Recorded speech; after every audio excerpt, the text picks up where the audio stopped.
Oke, selamat siang. Assalamualaikum warahmatullahi wabarakatuh. Kita lanjutkan perkuliahan IKM kita sampai pada tema riwayat alamiah penyakit. Selanjutnya, apa yang dimaksud dengan riwayat alamiah penyakit?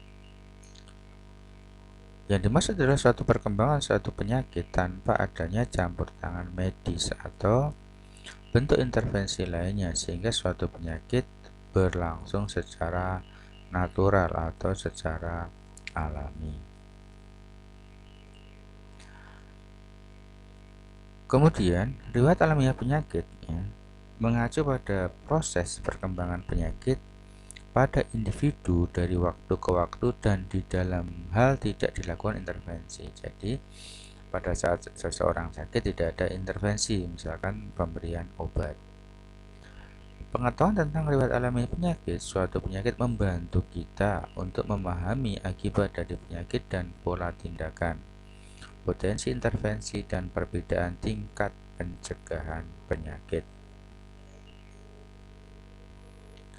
Kemudian, yang lainnya pengertiannya adalah proses penyakit dimulai dengan terpapar atau lengkapnya penyakit atau penyebab yang cukup dari penyakit tersebut tanpa intervensi yang memadai.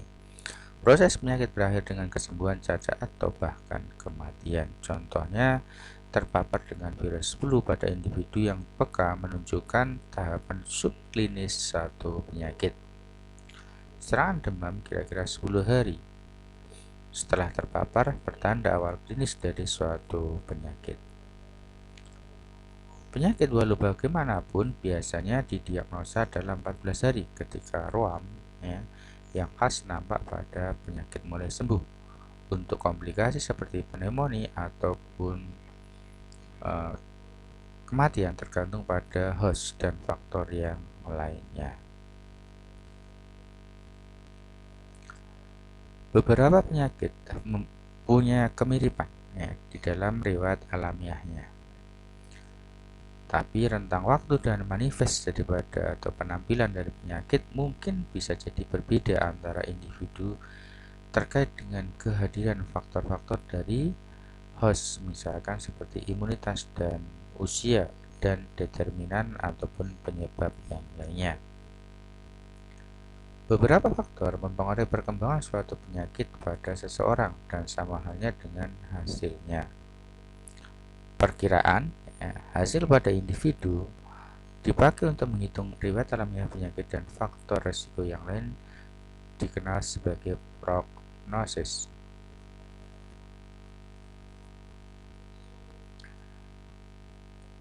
Kemudian berikutnya, riwayat alamiah penyakit atau keadaan penyakit bisa juga dimodifikasi pada titik manapun di dalam perkembangannya dengan tindakan pencegahan dan pengobatan.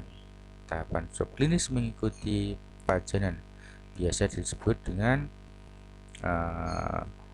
incubation period, jadi masa-masa inkubasi untuk suatu penyakit ataupun periode laten untuk penyakit kronis.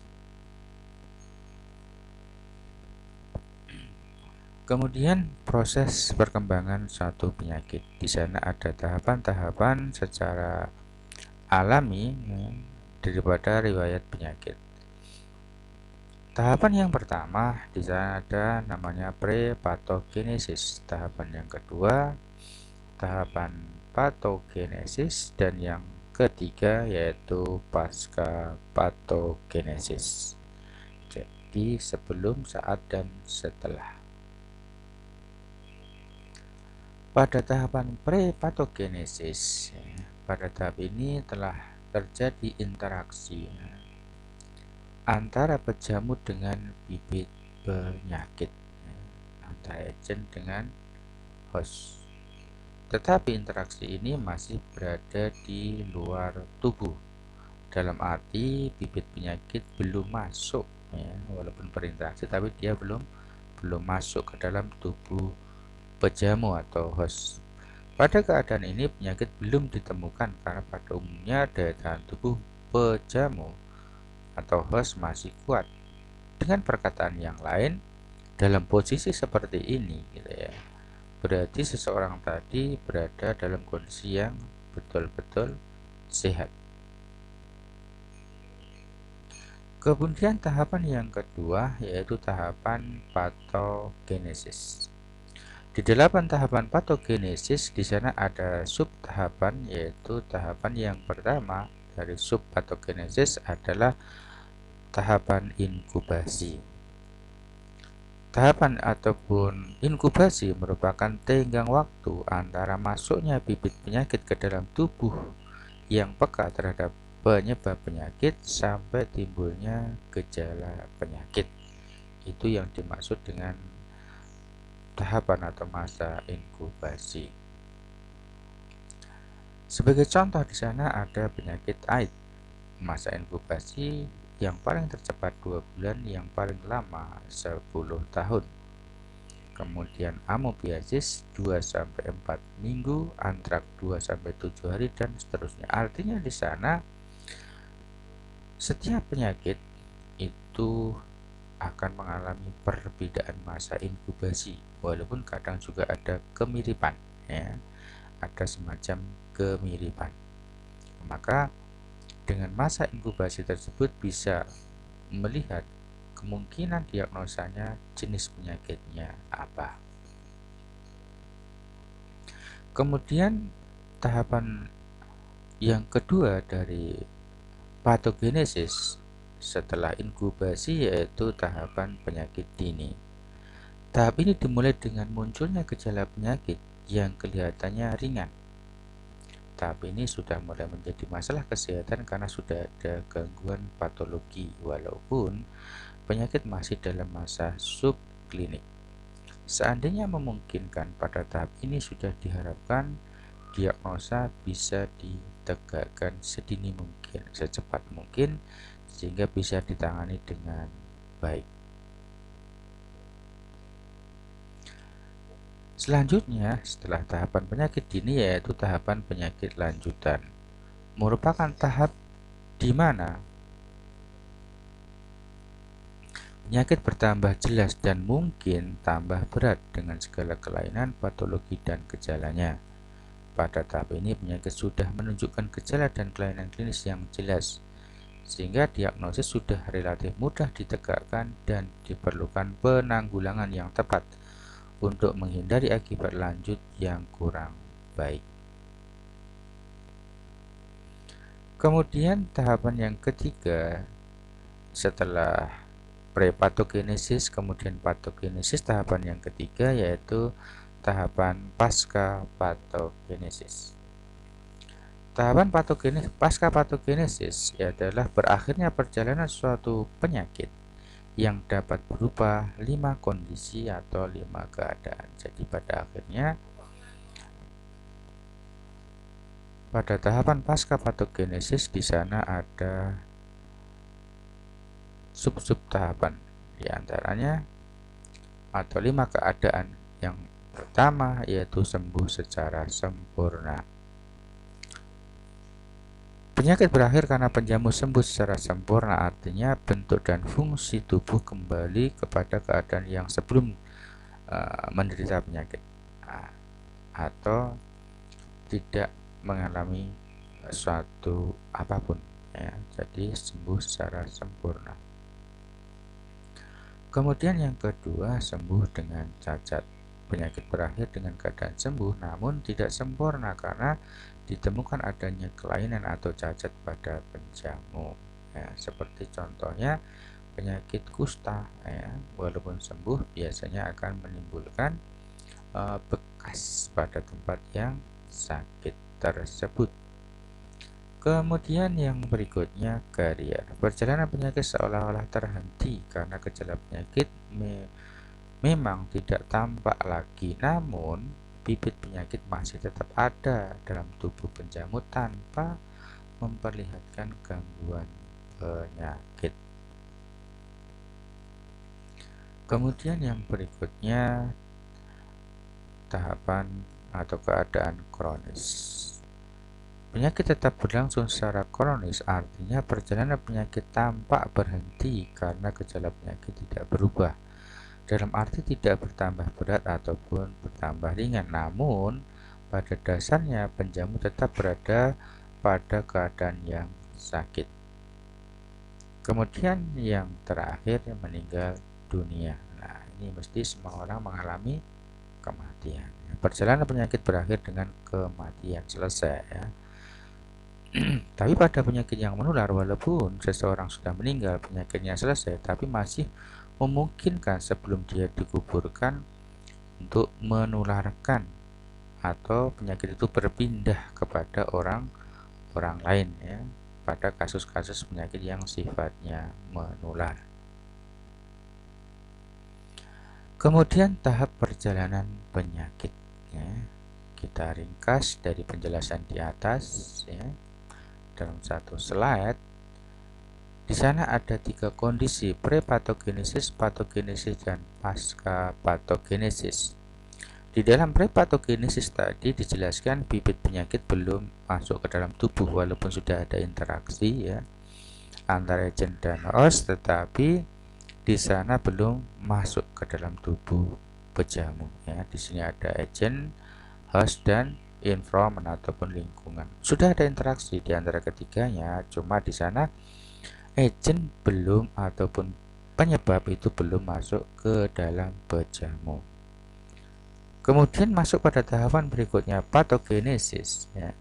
Di sana ada masa inkubasi,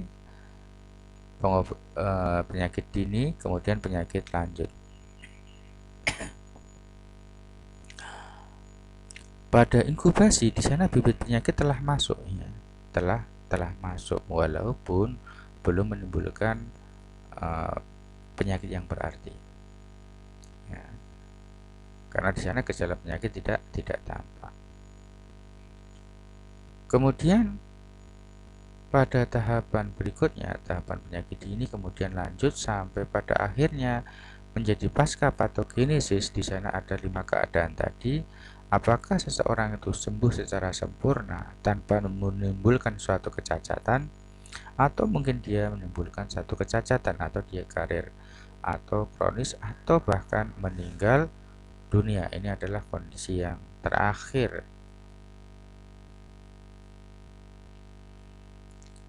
Ini juga sama, penjelasannya mirip dengan yang atas tadi.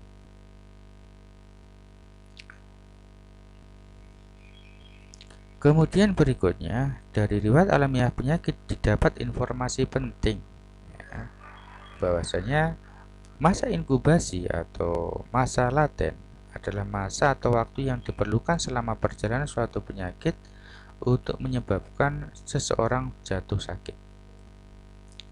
Kemudian kelengkapan keluhan ataupun simptom atau gejala yang menjadi bahan informasi dalam menegakkan diagnosa.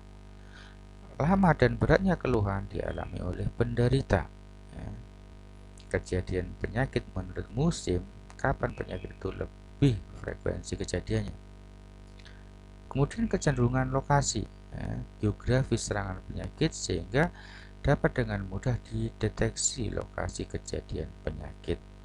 Sifat-sifat biologi kuman patogen sehingga menjadi bahan informasi untuk pencegahan penyakit, khususnya untuk pembunuhan kuman penyebab.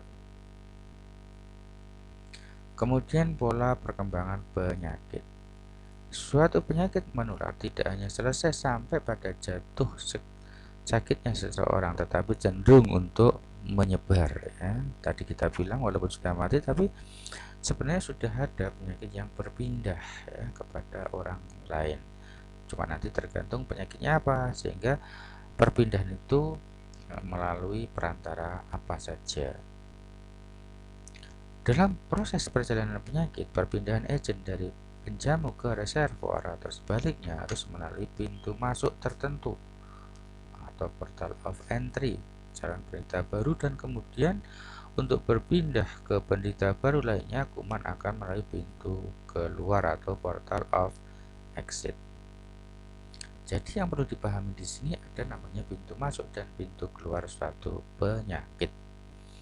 Sebagai contoh, misalkan penyakit tipes, dia masuk lewat mulut, keluar lewat feses misalkan. Nah, maka di sana apakah seseorang makan feses? Tentu tidak. Maka di sana ada perantara, ya, misalkan adanya vektor, ya, adanya vektor perantara, misalkan dengan adanya lalat, ya, hingga pada feses terbang hingga di makanan dimakan manusia, maka akan terjadi perpindahan penyakit.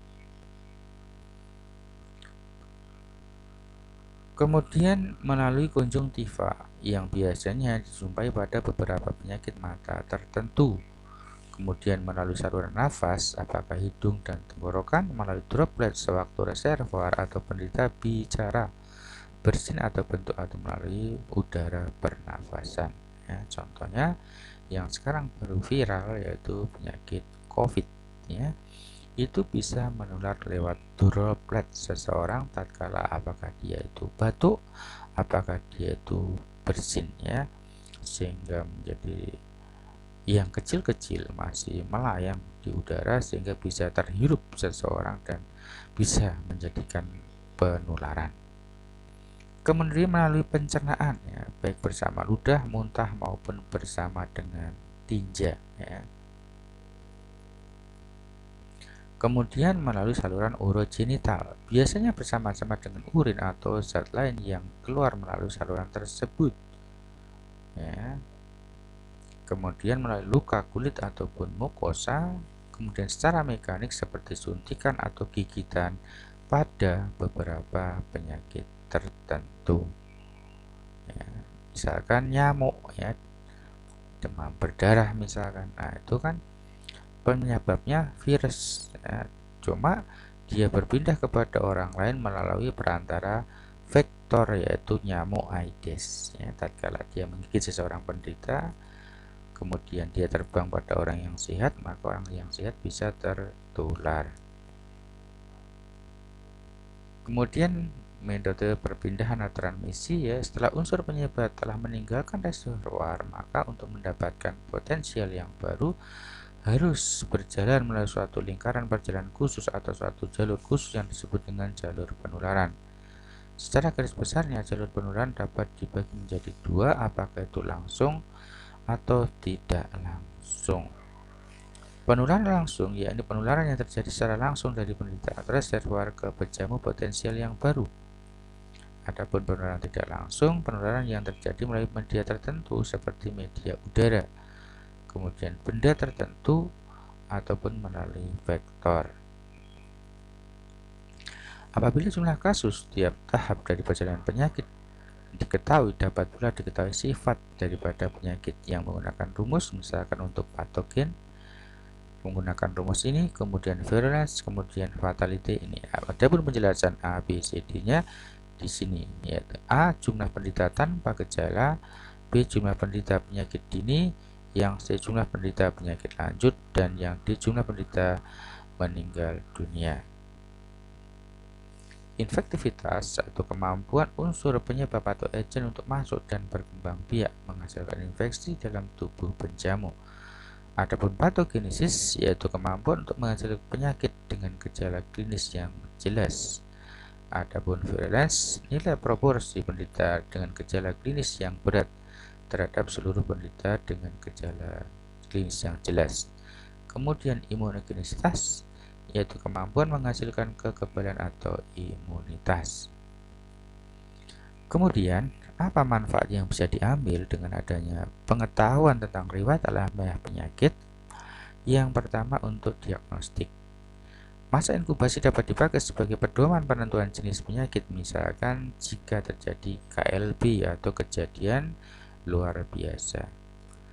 Kemudian untuk pencegahan, dengan mengetahui kuman patogen penyebab dan rantai perjalanan penyakit dapat dengan mudah dicari titik potong yang penting dalam upaya pencegahan penyakit.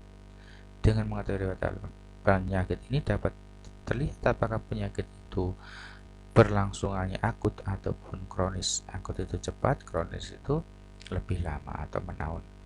Tentu perbedaan upaya pencegahan yang diperlukan untuk penyakit yang akut dibanding dengan yang kronis. Kemudian untuk terapi, Intervensi atau terapi hendaknya biasanya diarahkan kepada fase paling awal. Pada tahapan perjalanan awal penyakit itu, terapi tepat sudah perlu diberikan. Lebih awal terapi akan lebih baik hasil yang diharapkan. Keterlambatan diagnosa akan terkait dengan keterlambatan terapi. Maka bisa dijelaskan di sana diringkas proses perjalanan atau penularan penyakit dari sumber penularan sampai kepada pejamu. Itu ada mekanismenya. Adapun sumber penularan penyakit bisa dia seorang penderita langsung, atau dia sebagai pembawa kuman, ataupun vektor atau binatang, ataupun tumbuhan, ataupun juga benda, sampai kepada penjamu dalam kondisi yang umum, kebal, status gizi, ataupun secara keturunan. Maka cara penularan bisa itu langsung melalui udara atau makanan dan minuman, atau juga melalui vektor. Adapun cara keluar dari sumber dan cara masuk bisa melalui kulit, bisa melalui saluran pencernaan, pernafasan, hidung, urat genital, gigitan, suntikan, luka, ataupun plasenta. Kalau plasenta tentu dari seorang ibu kepada anak. Kemudian klasifikasi penyakit menurut kriteria manifest penyakit atau gejala bisa demam, batuk, tumor, ataupun sakit kepala. Kemudian menurut penyebaran penyakit bisa silikosis, filariasis, kemudian salmonellosis. Kemudian menurut hubungan kasus klasik untuk manifestasi positif dan penyebab positif. Nah, ini seperti ini adalah yang pertama. Kemudian yang kedua bisa dijelaskan dengan manifestasi yang positif dengan penyebab yang negatif. Kemudian ada kasus subklinis dan sehat. Kalau sehat di sana baik itu manifest dan penyebabnya negatif, atau di sini bisa dikatakan seseorang betul-betul dalam kondisi yakin yaitu sehat. Ada klasifikasi baru berdasarkan resiko yang ditimbulkan penyakit, derajat kelainan fungsi, pengaruh terhadap indeks kesehatan masyarakat, kemudian sifat multidimensi atau penggabungan beberapa hal. Kemudian sumber data bisa dari catatan peristiwa kehidupan, catatan dan laporan penyakit, catatan dan laporan instansi khusus misalkan dari kepolisian, kemudian hasil survei, bisa juga dari hasil sensus. Demikian materi yang bisa kita sampaikan. Kita pindah ke forum diskusi. Assalamualaikum warahmatullahi wabarakatuh.